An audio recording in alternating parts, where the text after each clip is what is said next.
see we've got a great turnout for the inaugural meeting of the Sports Hall of Fame. A lot of great people worked for many, many years to make this Sports Hall of Fame possible, and I want to thank them, and I'm sure all the people that have been inducted tonight and in the forthcoming years will be delighted. Come take a look at the Sports Hall of Fame at the Regional Museum at the Port of Nanaimo Center.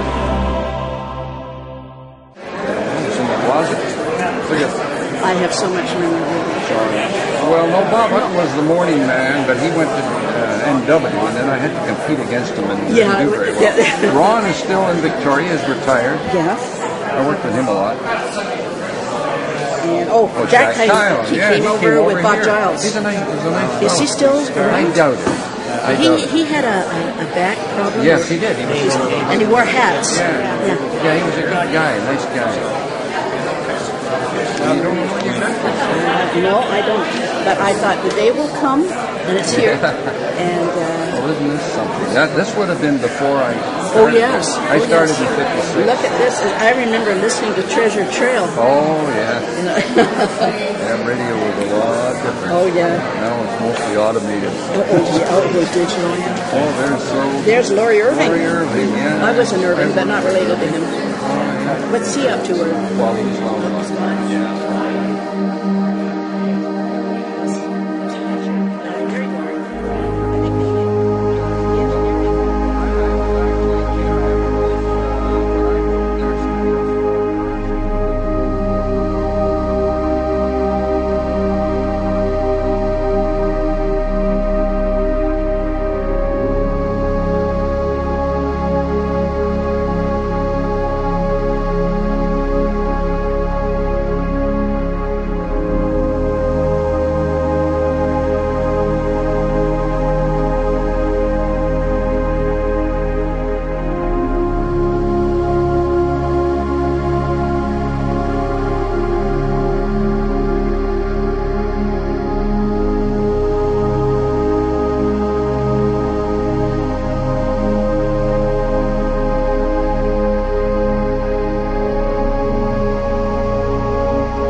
Good evening and welcome to this exciting and auspicious occasion of the inaugural induction of the Nanaimo Sports Hall of Fame at Nanaimo District Museum. Thank you for being here. We really appreciate it. It should be a great evening. I would firstly like to thank our sponsors. But before I do that, I'll introduce my co-MC, Merv Unger, and I'm Dave Bakes. Our sponsors, for which we're very grateful, and we urge that you support them wherever you can, especially Bakes Jarvie Insurance Brokers, Atlas Truss, Comox Valley Distribution, Hub City Paving, Nanaimo Daily News, Palace Hotel, RBC Dominion Securities, Remax of Nanaimo, Cable Bay Resort and Spa, Herald Engineering, and Nanaimo News Bulletin. Thank our sponsors. We appreciate them.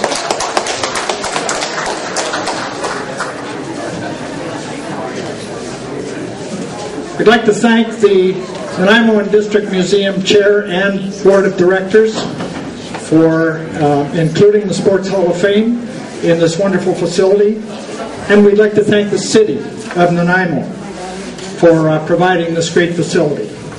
And also thank the Sports Hall of Fame Committee for putting this event together and creating the Sports Hall of Fame in Nanaimo. I'd like to call on Nanaimo District Museum Board Chair John Manning and Mayor Gary Corpin to unveil the Sports Hall of Fame Wall of Fame. This will officially open the Wall of Fame.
Yeah, the Braves with their yellow.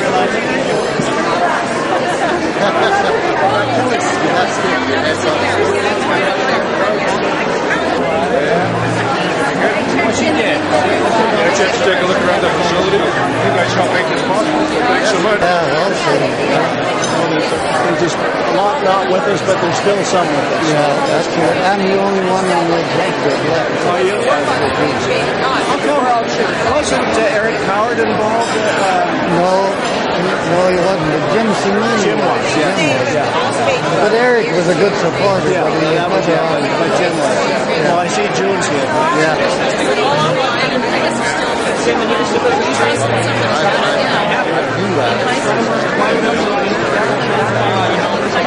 are you? Good, how are you?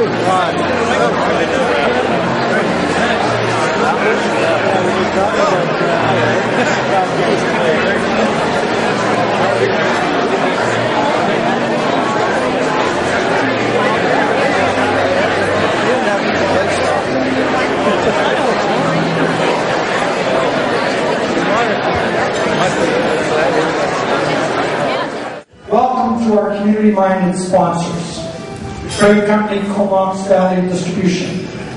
And may I suggest that you buy a lot from Cable Bay Resort and Spa and Golf. And build a new house, purchasing your roof trusses from Atlas Trust. Purchase your concrete, gravel, and paving from Hub City Paving. Have it engineered by Harold Engineering. And insurance through the best insurers of Bates Jarvie Insurance Brokers. Sell your own old home through Charlie Parker's professional team at Remax of Nanaimo, and invest any excess funds with RBC Dominion Securities. Relax and read the Nanaimo Daily News and the Nanaimo News Bulletin while sipping on your favorite beverage at the Palace Hotel. That way you can patronize and thank all of our sponsors.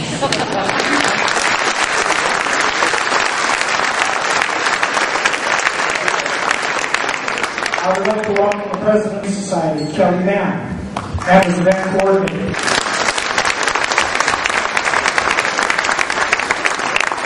And welcome all inductees, be you athletes, pioneers, builders, media, team members. My name is Dave Bates, and this is Merv Unger. We'll be your MCs this evening. Thank you, Dave. Since we are on the traditional territory of the Nanaimos, I asked Dr. Ellen White to bring the welcome and the blessing from the Nanaimo First Nation.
Great creative universe, we truly appreciate what you do for us, for all people alike, and all animals, and all the waters in the sea, and the people who live there. Bless them. You told us we abide by the rules, we will go through. Even if we're tired and want to give up, we still have to go through, because it will be a blessing for us And the longer we get older, we will get older. Bless these people, but God wants that. Be with them and guide them. Look after them until we are old. Thank you for that great Creator. Thank you for the food we'll be taking. Thank you. Thank you for all these people who come to support appreciation of what these people did and what they do. What the younger generation, they are the guardians of that particular sports. They are the teachers of that particular sports to look after the great Creator. Thank you. Thank you for this evening. Bless you.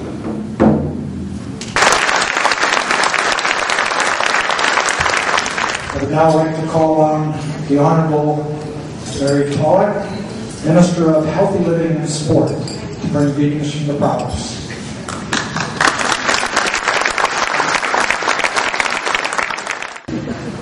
I want to start by saying how pleased I am to be here, and not just because we're here at an incredibly auspicious occasion for the Nanaimo Sports Hall of Fame.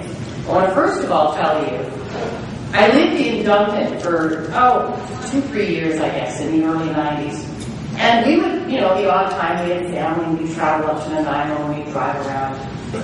I have to tell you, in the last couple of years, 2 or 3, that I've been back visiting Nanaimo, I am absolutely amazed at the transformation that your city has gone through. I know, it is.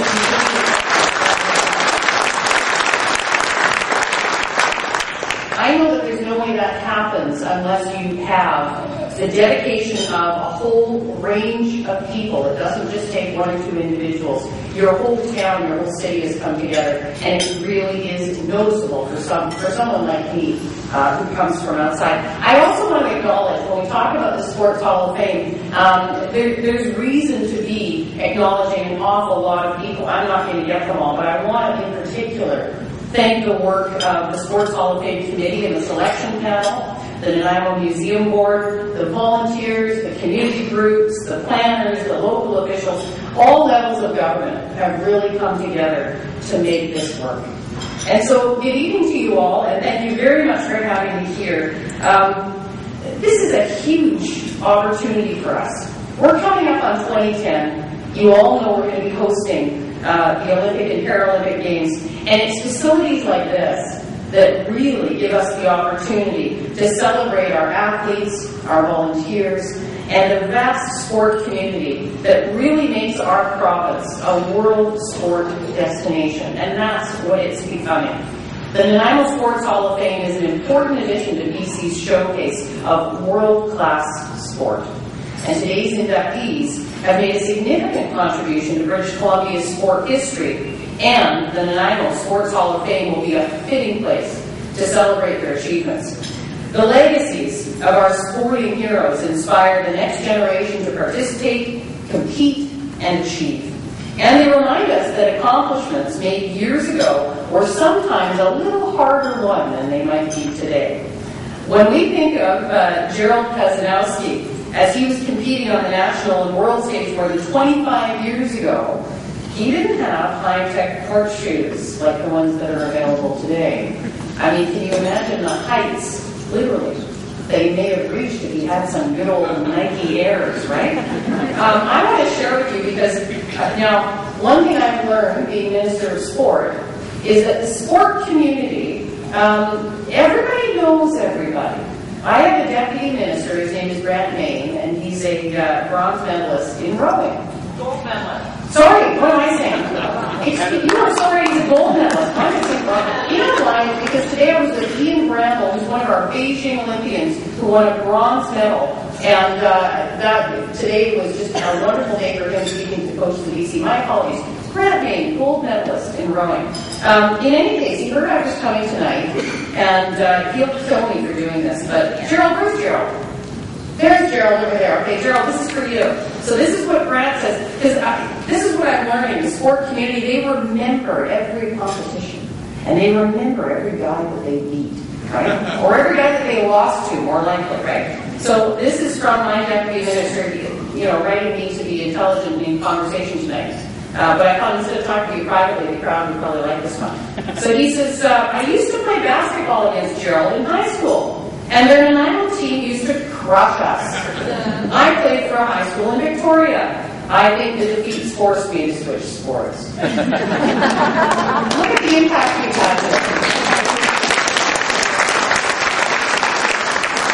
So just recently, our Canadian rowing team made the whole country proud with the medals that they won at the Beijing Olympics. And I'm sure that the 2 gold medals won by Brenda Taylor and her rowing team in the 92 Olympic Games were an inspiration to the hundreds of rowers who have since trained on Elk Lake in Victoria. And so where's Brenda? Brenda. There's Brenda. Now I understand Grant rowed with you at some time too.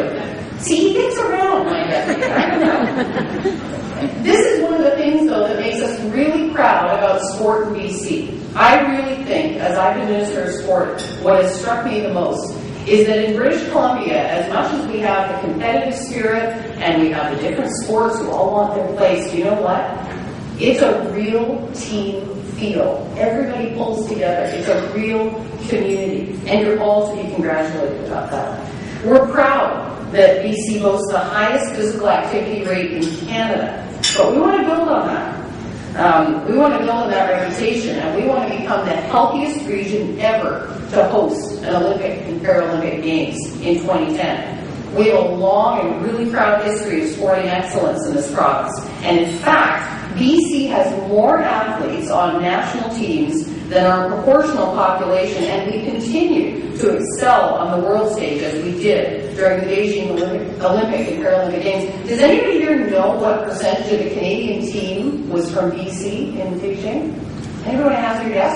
I know it's a big room. 100%. Somebody said 40. We were very close to 40% when you consider the size of our population in relation to Ontario and other provinces like that.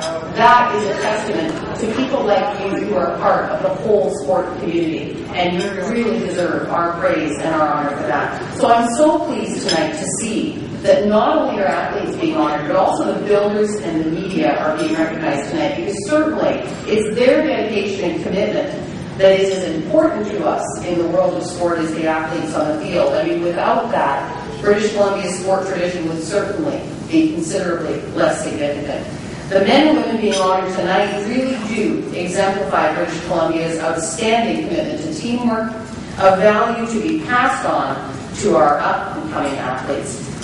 On behalf of Premier Gordon Campbell and the Government of British Columbia, I want to congratulate all of the inductees, all of those being honored tonight. And to the museum, thank you so much for doing a great job of ensuring that the legacies of such outstanding British Columbians are going to be there for our children and our grandchildren. They're going to be there for us forever. Thank you so very much. In your program, on the back cover, you'll see a biography of Jim Ross. Now, Jim was a Hall of Fame broadcaster and an icon in Canadian broadcasting. So we're absolutely delighted that he agreed to come over and say a few words to us tonight. Jim has many, many friends in Nanaimo, and he truly is a friend of Nanaimo. And I'd like you to give a great big Nanaimo welcome to Jim Ross.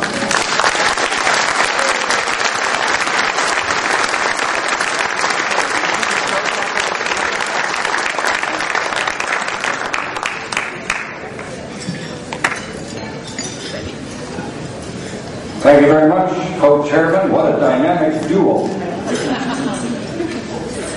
It's a real thrill to be here tonight, and I'd like to thank those who made it possible to be part of the program. Honored guests, Nanaimo Sports Hall of Fame inductees, ladies and gentlemen, boys and girls. It is indeed a pleasure to be here tonight. I used to travel with Larry McNabb, and after that experience, I'm happy to be anywhere.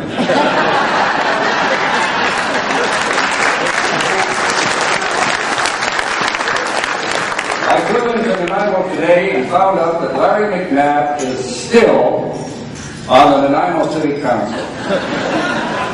Doesn't anyone do any research or character checks around here? Well, I shouldn't be so hard on Big Larry. I'm sure he's the best politician that money can buy. But every time I think of Larry McNabb, I think back to the early 1960s. And I was broadcasting the Vancouver Canuck Western Hockey League games at the old forum at Hastings and Renfrew in Vancouver. It's still there. One night when Larry was with the Canucks, he made about $3,000 or $4,000 a year and was overpaid. But he was tossed out of the game, hard to believe, probably by Roy Gilmore. And so Larry left the ice, and as he walked past the Spokane bench, one of the players gave him some lip. So Larry McNabb just turned and jumped right into the Spokane bench. Took on the whole team.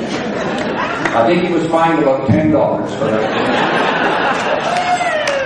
Another night, Larry had developed into a key player by this time with the San Francisco Seals, a championship team. He was leaving the ice, and at the end of the game in Vancouver, I think the Seals had beaten the Canucks. There was a big commotion below me in a narrow hallway, with both teams left the ice to go to the totally inadequate dressing rooms in the old farm. I could lean out and just turn and look down below, and there was a fight going on in the hallway after the game. There was a fight between Larry McNabb and Bert Olmsted. Now, Bert Olmsted was one of the toughest guys in hockey and a great team leader. He helped the Montreal Canadiens to a string of Stanley Cups in the late 50s, and he helped Toronto Maple Leafs win the Cup, back when the Leafs used to do that. And here he was, duking it out with Larry McNabb. Now, while Larry was a player, by now Olmsted was an old coach. But he was neatly dressed, suit, tie, top coat, fedora, and it took a muscular penalty box custodian by the name of Bob Rennie, Robo Rennie, to break it up. And he's the father of the Bob Rennie, who's the king of real estate in Vancouver.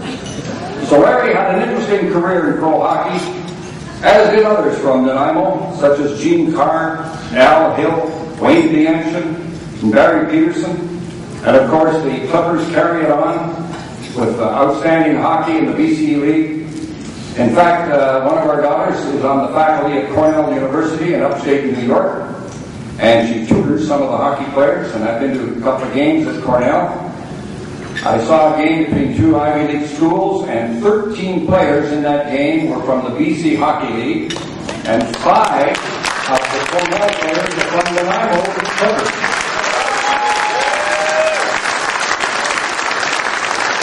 So there's a real passion there, so the people in Ithaca, New York, know where Nanaimo is, and they appreciate you sending in those good young hockey players. Now, they all came out of the ones I mentioned earlier, out of the old Nanaimo Civic Arena, Red Carr's place. And that's where I did my first hockey broadcast. It was a Sunday morning at 10 o'clock. It was the Mid-Island League, the beer league. It featured the Alberni Valley Flyers and the Lake Cowichan Bruins. A fellow named Peterson was a star of the Bruins. Shadow Yesowick was the star of the Alberni Valley Flyers. Now, I taped that broadcast on an old reel-to-reel machine, got into my 1939 Plymouth coupe, drove back to Port Alberni, ran the tape on the air in the middle of the afternoon, hours after the game was played. Now, I'm sure the audience was limited to the players, their wives, their kids and girlfriends. The station decided against doing it ever again, which tells you something about the quality of the broadcast. But the next time I get to do a game in the Civic Arena, it was live and real. It was box lacrosse. And I got a note here from Al Schuker here tonight, one of the old timbermen, that lacrosse, thank you, Al, you got your note here. Lacrosse won Canada's first ever gold medal in the Olympics, 1904. Might be the only 2 or 3 countries playing it maybe at that time. However, I got to do lacrosse at Nanaimo Civic Arena because Larry Thomas, a deserving Hall of Fame inductee tonight, was the voice of lacrosse and hockey and everything else in Nanaimo at good old CHUB. By the mid-1950s, Larry left. Now, I think it was because Chuck Rudd didn't pay him enough money. Chuck Rudd handled nickels like manhole cars. I mean, very tight. But anyway, Larry went to the assembly work, I think. But then, in those days, guys were making $1.54 in the mill. $1.54 an hour, which is $3,000 a year. So I guess Larry figured he could do a little better, and he wound up working at CJAI in Victoria. But CHUB was stuck without their lacrosse announcer. So Chuck Rudd called CJAB in Port Alberni, where I was working and doing basketball, calling the exploits of Jumpin' Joe Samron, a great Nanaimo man, and he was with the Alberni Athletics. So was Doug Brennan, who's from down the road in Ladysmith. And they asked the manager of CJAB, can this Robson kid do lacrosse? Well, he asked me about it, and I had never played lacrosse. I'd never broadcast lacrosse. I'd never read the lacrosse rule. But in the late 40s, I saw the Adirondacks play the Salmon Bellies at Queen's Park Arena. So I was fully qualified to become the new voice of the Nanaimo Timbermen. Every Saturday afternoon, I'd drive down from Port Alberni, climb into the Civic Arena press box, get the lineup from grumpy old C. Mulholland, describe another Timberman's victory, they won all the time at home, get back in my car, and drive back to Port Alberni. I didn't get to know the players, the coaches, the fans, or anyone else. But somehow, I was the voice of the Timbermen, at least for a while. And let me tell you, if you thought the star of those Saturday night's game was Freddie Fulla, who had, I think, a crib mattress for pads, Don Sherry, Harry Whipper, Arnie Dugan, Don Ashby, Spud Morelli, Bobby Allen, what a great player he was, Jerry Davies, or one of those guys, you are mistaken. The real star of the games each Saturday nights was Glenda Schobert. Right? She was terrific. Miss Nanaimo, Miss PNE. I thought she was Miss World. But I never got to meet Glenda Schobert. She was one of the Timberman cheerleaders that had cheerleaders in those days, and she was one of the main reasons Nanaimo won all those games. And another reason why the arena was full every game. Well, it's great to see you honoring the 1956 Timbermen among those being inducted tonight. It was really a great team, really was. They had a great group, a real bonding thing, and most of them from the Nanaimo area, but they brought in some outstanding players from the East to help them win that Mann Cup. And I got to broadcast the 1956 Mann Cup final. I hope to God no one has a tape recording of that series, or if they have, it's been burned by now. I made it all up. Chuck Rudd would not pay my way east. He would not pay Foster Hewitt the broadcast rights to Maple Leaf Gardens. So I did my first ever reconstructed broadcast. Canadian Press would send a full summary of the scoring and the penalties at the end of each quarter, where cross was played in quarters. I would put the goals and penalties in their proper order, based on the time they happened. I'd tell the old announcer, Don Wilson, to put on an old scratchy crowd noise record, and away I'd go. I called the play-by-play from 3,000 miles away. I was in the basement. At the Malvina Hotel. Now, after Nanaimo had won Game 2 of that series on an overtime goal by Jerry Davies, I received a phone call the next morning when I was back at work in Port Alberni. The call was from a woman in Nanaimo, asking for the young man who was broadcasting the Mann Cup series. And I was pretty excited to get this call. Finally, a reaction to my work. She said, "Did you notice in last night's game that Harry Whipper did not score a goal?" I said, "No, he didn't. And he's a very good player." Then she said, did you notice that Harry Whipper did not get one assist? No, he didn't. That's kind of surprising too.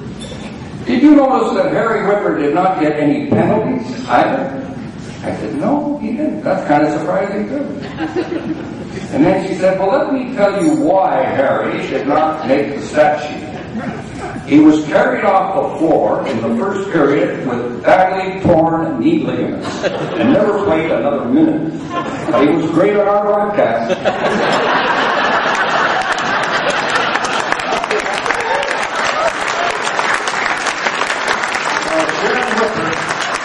Told me about Harry's injury. All I got was goals, assists, and shots and things, so I had no idea it happened to Harry.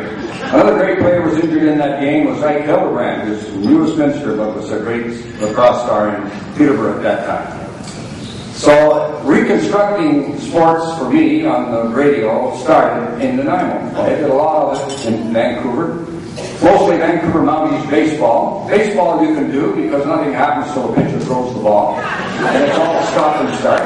And if you have a good operator in the other city providing information, you can do a decent job. And we had a great sound effects guy, Ron Robinson, and I was retired in Victoria. He had all the sound effects recorded in the ballpark. We didn't do things like hitting a block of wood with a pencil like people said. It was very professionally done. Although one night we were doing a game in Salt Lake City, and it was one of those wild, high-scoring games like they had in the high-altitude cities. Salt Lake falls into that category. And the guy just sent us 2 outs in the inning. So what do you do? I mean, you can't put another out in. It changes the whole batting order. You know, baseball, the wrong guy hits a home run the next inning, everything's fouled up. So we got to do something. And so we asked the operator to give us the third. He said, I gave it to you. Well, we couldn't find all these reams of paper coming in with runners, doubles, triples, home runs, and no third out. So Ron was brilliant. He said, we'll pick a guy off. So we picked the guy off first base. It kept the batting order the same. We were lucky there was a guy on base to pick off. Another time we reconstructed hockey.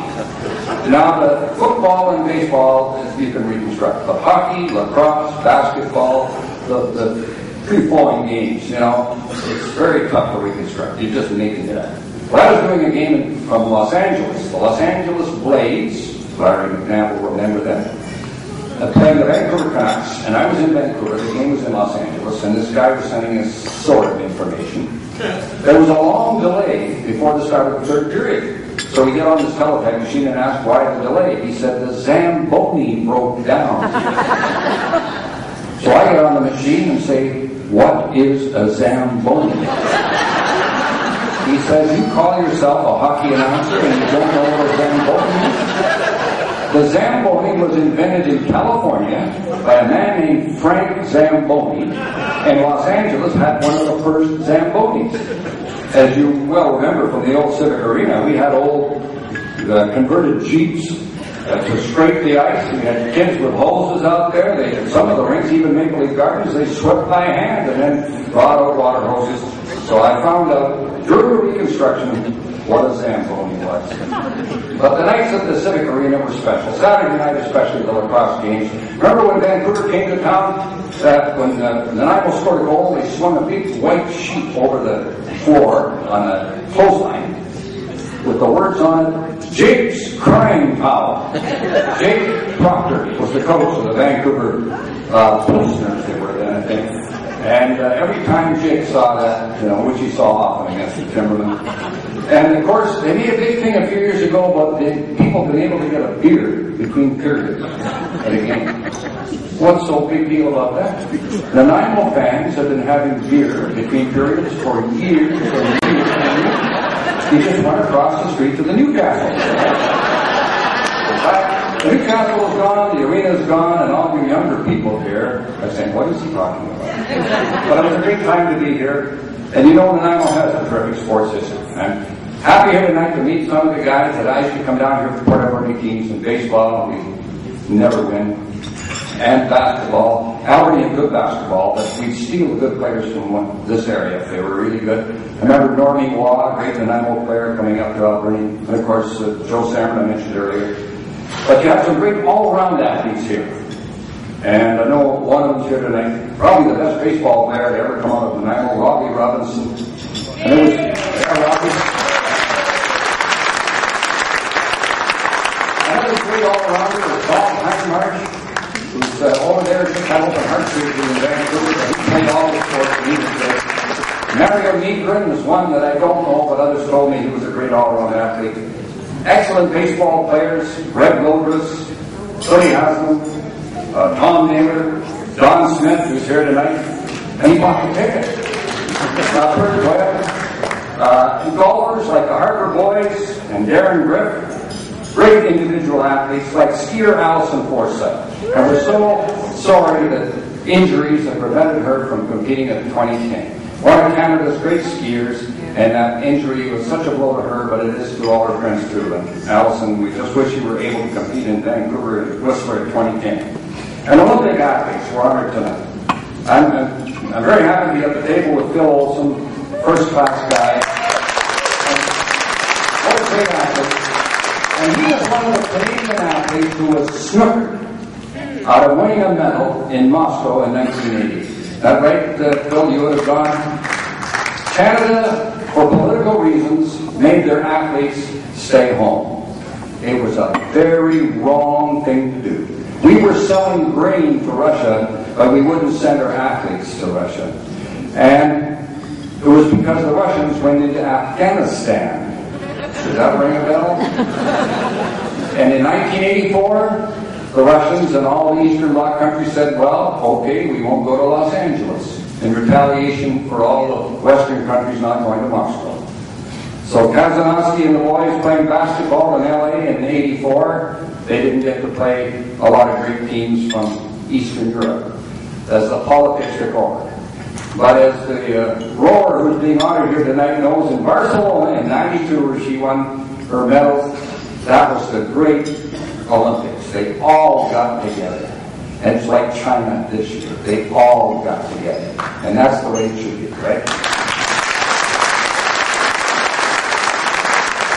I'm sure Brendan Taylor, who was in Barcelona, will remember what a great thing it was to see all the countries involved. And Gerald Kazanowski, I was in Los Angeles in '84. I wrote to the CBC and I said, I'm available in the summer if you need a sports commentator, I'd like to work on the Olympics. Doing all the pro sports I was doing, I never got to work on the Olympics. Well, they contacted me and said, yes, we'd like you to do volleyball. Well, I played a lot of volleyball as a kid, so Maple Ridge High won the BC Championship. About 6 other schools were playing it then. But so I got to go just before the Olympics, because of this Eastern Bloc thing, Canada qualified in soccer. So they had musical chairs with all the announcers. Steve Armitage, who had done quite a bit of soccer, moved to soccer. They moved me from volleyball, fortunately, to basketball. So I got to watch Canada play, and I felt really bad for the guys. They still won medal. They got the final line, and the game, Spain got to the final, and the Americans, of course, had Michael Jordan, they had Patrick Ewing. I mean, the scores were 120 to 80, except that Canada gave them a battle, and Spain was a pretty competitive team, but Canada didn't get the medal, and I know Jay Triano, the captain, and boys were just crushed not to win. But it was a great experience for me to be there, although I saw 92 basketball games. They go through the whole Olympics, and you go to where they held the forum at 7 in the morning, and you get back at 11 at night every day. But it was a great experience. And I remember the Canada teams, the women should have won a medal too. They didn't, they missed it by one position, but they were a great group. And some of them, I'm sure, played at UVic, and it was great basketball teams, of course. And it was a terrific experience. So it's nice to see Gerald here tonight, and glad that he's being honored too. So the Nanaimo's had a lot of great athletes.